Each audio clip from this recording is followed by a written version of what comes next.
చేరిచి ఒక రాత్రి ఏకరాత్రిగా చేసెను.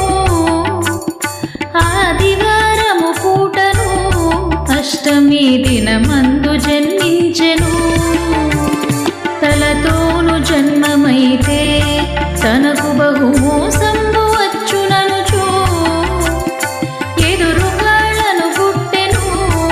ఏడుగురు దాదులను చంపెనప్పుడు కస్తూరి రంగరంగ నాయన్న కావేటి రంగరంగ శ్రీరంగ రంగరంగ నిను బాసి నేనెట్లు మరచుందును.